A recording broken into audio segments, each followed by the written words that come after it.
Welcome to Art with Emerald.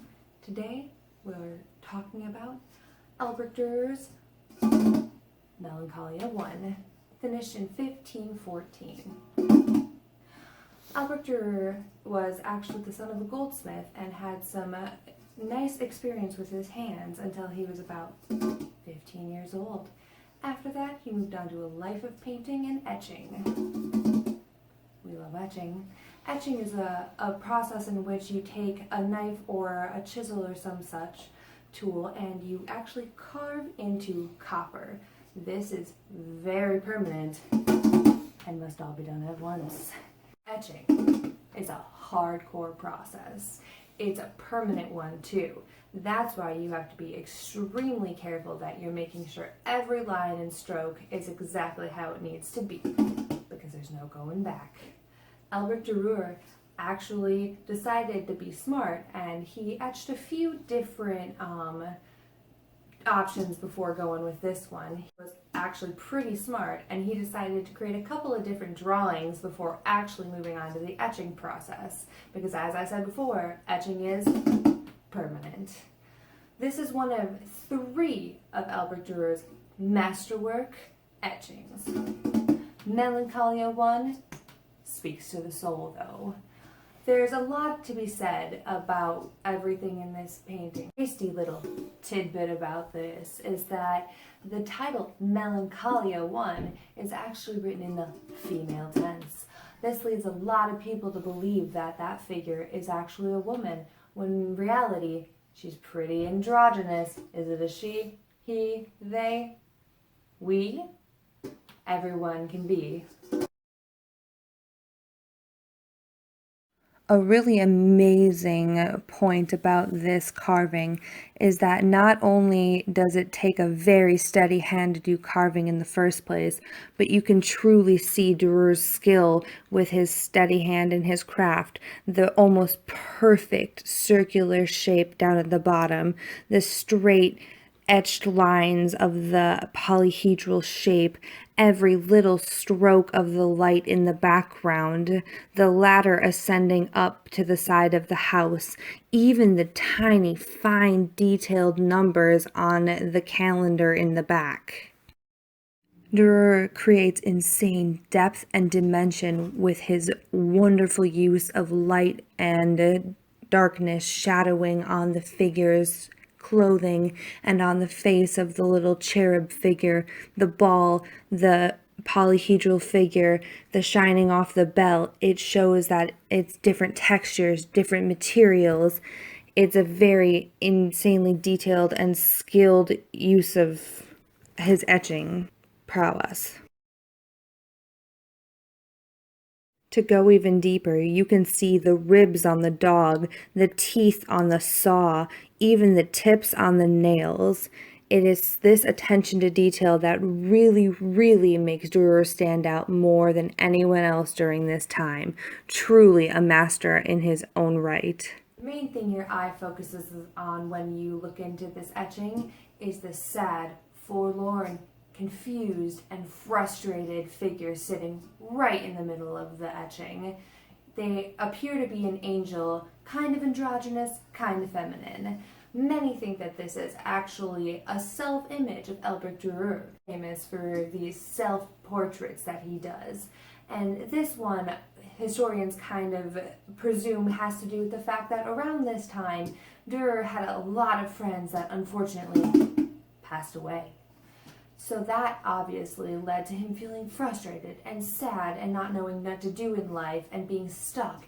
And he kind of showed this in himself and put it onto his etching, into his work, and showed that true raw emotion. You can see all of these emotions in the face, even just in the etching alone before it's made into print. You can see all of the chaos that surrounds this figure. There's tools scattered about, there's darkness behind, and just the posture of the body itself. There are plenty of different things for the eye to see. Something that's really interesting about this, though, is that Albrecht Dürer likes to bulk society. He was basically saying a giant F you to the art society of the time. He didn't want that single point perspective. He didn't care about the orthogonals drawing your eye to a certain point. He didn't want to do your typical horizon, and he liked to talk about that all the time, how he thought that was ridiculous. He made this really cool, really intense polyhedral shape that basically covers the horizon, which is something pretty much not seen during that time. And then it draws your eye to a different point in the picture. Speaking of crazy shapes and geometry, there's a lot of other alchemical symbols, mathematical symbols. Speaking of geometry, there was a bell and a clock and an hourglass and even an emaciated dog.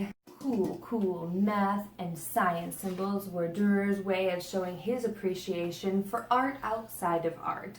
Science, math, he got down with all of that. With all the scattered tools and all the scattered symbols, you can really see the chaos. You can see that Albert Dürer is trying to talk about his artist block.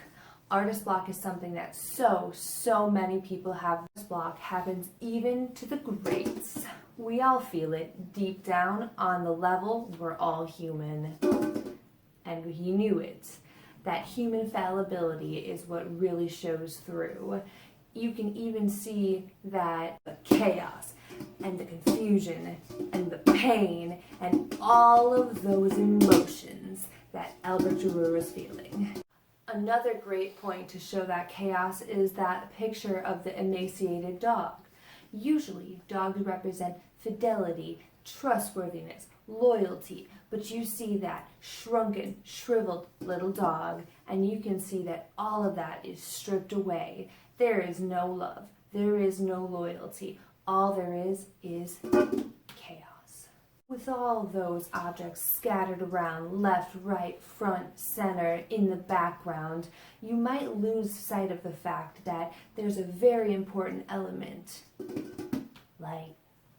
There's always a light at the end of the tunnel. And Dürer does it well. Yes, he does. He brings the light. Towards the back, up and offset, there's a light shining through. He carves deep so that when it gets painted, it'll pop. Albert wanted to show that even in the darkest moments, even in the chaos, the frustration, the anger, the pain, the loss, the hurt, the humanity, there's always something better on the horizon. At first glance, this scene may just depict chaos, but at the end, it truly shines bright and shows that there is always hope coming. Thanks again for joining me for Art with Emerald.